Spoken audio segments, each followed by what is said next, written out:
Hello YouTube, Mr. Pobo000 here, bringing you another video where this time I'm going to talk about, do a little review and tell you my thoughts and opinions on the first episode of the new TV series Transformers Combiner Wars. So just real fast before we get started, there's going to be spoilers in this video. You can watch it for free on Go90, so I have the link for the episode in the description. So if you haven't seen it already, it's only 5 minutes, and you should watch it before watching this video, because there will be spoilers. You have been warned. Anyway, without further ado, let's get right into the review. Transformers Combiner Wars. Where should I start? I suppose I should start right where the episode started, with Menasor and Computron.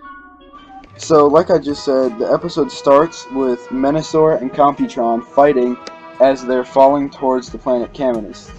And the fight is pretty epic, and the combiners themselves look really cool.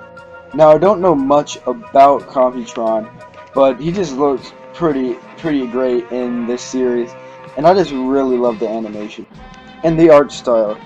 This is all pretty epic stuff. I've said that a lot, but it just looks so cool. Just look at Menasor right here. Of course, I've heard some people say the art style isn't really their thing, or the animation isn't their thing, but me personally, I think it's pretty cool.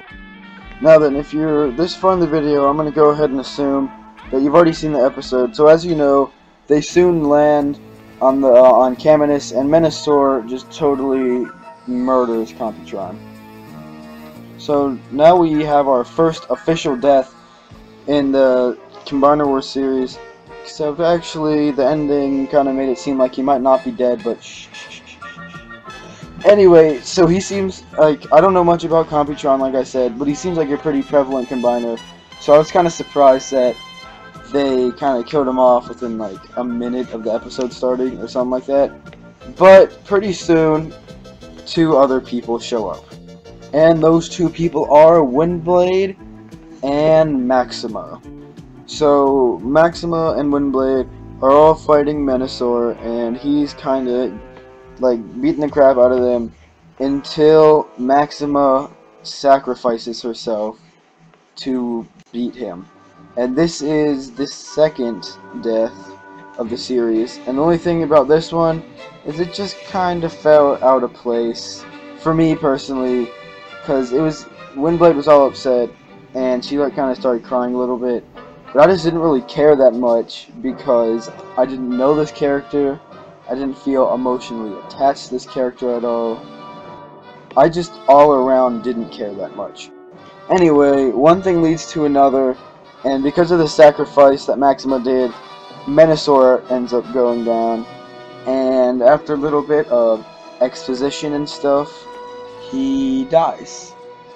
And I don't know how I feel, but well, I definitely cared more about his death than Maxima, because Menasor is he's one of my favorite combiners. He's not my favorite, that would be Superion, but he's definitely one of my favorite combiners. So to see him go within the first episode definitely surprised me. So at this point, they've only shown 4 characters in this series so far: Menasor, Computron, Maxima, and Windblade. And the only one left still standing after all this is Windblade. So this pulls me in 2 separate directions at the same time. On one hand, I love seeing all of the action, and I love that they're definitely trying to appeal to adults more with all like the death and stuff. But at the same time, when you kill off 3 of the 4 characters in the episode, one of which I knew nothing about. Because correct me if I'm wrong, but I'm pretty sure that was an original character, so I'm pretty sure like nobody knew anything about her.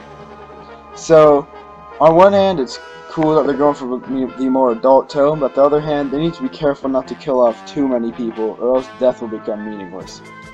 And then there's the ending, where we see Computron, who looks like he's not actually completely dead yet, which is what I kind of was referring to earlier. And it kind of goes through his eye, and it teleports to Cybertron, where we see just Optimus Prime standing there. And I don't really have an opinion on the ending, because I didn't understand much, like what the point of it was. But, you know. So before I finish off this review, I wanted to mention my opinion on some of the stuff that's not like necessarily story elements. So first I want to talk about the voice acting. So I've heard a lot of people say the voice acting wasn't the greatest, and you know what, it definitely wasn't the greatest, but it wasn't as bad as I've heard some people say. Of course you might have heard differently, but that's just what I've heard. I don't think it was the best, like I just said, but it was definitely, it's not the worst thing I've ever seen. It was probably pretty average, although I will say a lot of times with the worst parts would probably be like the grunts and this, like when someone would be like swinging a sword and they'd kind of scream like "rah" or something. Sometimes, especially there was one time that I noticed with Windblade, the intensity of the scream did not match up with the facial expression. And then, like I kind of mentioned earlier, I really enjoy the animation and art style of the series. Sometimes the mouths look kind of weird, but it's like that with a lot of different animations, so that's not really that big of a deal. And I really like what they did with the planet Caminus, because we haven't seen too much of that before, so they kind of didn't have exactly much to work on, so they got to kind of create their own original planet. And I think what they did with it is pretty cool. Now then, there was one last thing I wanted to touch on before I ended off the video, and that was, and this is kind of related to story, but kind of like not exactly part of the main story, but it was mostly the intelligence level of the Combiner. A lot of Transformers series have depicted Combiners of being, like, they've been seen as really stupid. Like, when they get together, they're just not that smart. Like, if you played Transformers Fall of Cybertron, when you went in Bruticus, when you play as Bruticus, he was pretty dumb. He was just kind of a destroying machine.